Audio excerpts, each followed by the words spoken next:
طلع وقال إن مصر مش هينفع ترجع تاني زي ما كانت قبل الثورة، وفكرة الصوت الواحد دي خطر علينا كلنا، ولازم يكون عندنا مشاركة سياسية حقيقية ومنافسة زي أي بلد في العالم، ولازم كمان الشباب هم اللي يقودوا البلد. تخيل معايا كده لو صحيت من النوم لقيت أحمد أبو هشيمة اللي قايل الكلمتين دول مترشح لرئاسة مصر، خصوصا إن في ناس كتير بتشوفه أكبر من إنه شاب طموح محقق إنجازات كبيرة في سوق المال والأعمال والسياسة كمان، علشان كده ابتدوا يقترحوا اسمه في الترشح لرئاسة الجمهورية. بس في نفس الوقت ناس تانية برضو شافت إنه لسه صغير قوي على منصب كبير زي ده، خصوصا إنه مش راجل عسكري والبلد دي ما ينفعش يحكمها غير الجيش، حتى لو كان الحد ده واعي وفاهم وعنده خطة وبرنامج. يعني من الآخر كده أبو هشيمة يساعد الدولة لكن يحكمها لأ.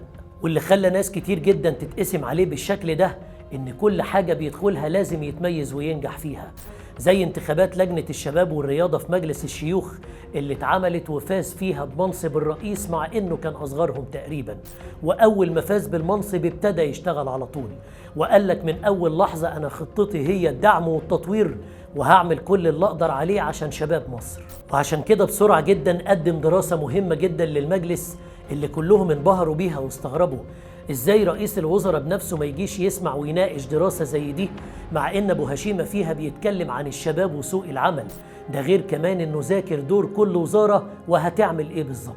وكان تركيزه كله على الاقتصاد العالمي الجديد اللي مش داخل ضمن الاقتصاد الرسمي للدولة، زي الشغل عن طريق الانترنت ومواقع التواصل الاجتماعي تحديدا، وازاي نقدر نستفيد اقتصاديا بشكل كبير جدا من الموضوع ده لما ندعم الشباب ونساندهم وفي نفس الوقت نفتح لنفسنا اسواق جديدة. والاكتر من كده بقى لما انضم الحزب الشعب الجمهوري في 2020 وناس كتير جدا اتفاجئت ان في اصلا في مصر حزب بالاسم ده، وهو طلع قال انا مش مؤسس الحزب يا جماعة، الحزب متأسس من 2012.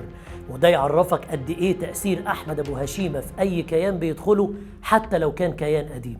ومن ناحية تانية تلاقيه بيقدم لك حلول اقتصادية غير تقليدية علشان تعدي من أزمة الدولار ومشاكل الاستيراد والتصدير، زي ما اقترح الحكومة انها تاخد الذهب اللي موجود مع المصريين وتحطه كوديعة لفترة معينة وتاخد عليه أرباح سنوية، وبكده يبقى الطرفين كسبانين، الدولة والمواطن.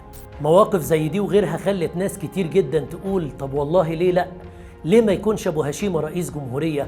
خصوصا انه شاب ذكي وطموح وعارف بيعمل ايه بالظبط، وبيفهم كمان في السياسة والاقتصاد، مش مجرد رجل اعمال معاه فلوس كتير وعايز يركب الموجة، وفوق كل ده بيخدم بلده من كل قلبه.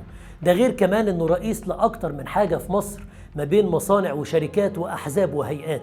طب هي جت يعني على رئاسة الجمهورية؟ لكن برضه كان طبيعي جدا في ناس تانية تبقى معترضة عليه وتقول كفاية عليه قوي اللي هو فيه وربنا يبارك له في فلوسه وأعماله، البلد كده زي الفل ومش محتاجين أبو هشيمة يحكمها. في كل الأحوال خلينا نقول إن أحمد أبو هشيمة مثال لكل شخص ناجح وذكي جدا ما بيفكرش غير في شغله وبس وعارف حدوده كويس قوي، خصوصا إن في حاجات لو قربت منها زي الحكم مثلا هتلاقي لعنة الكرسي بتصيبك وممكن تخلص عليه.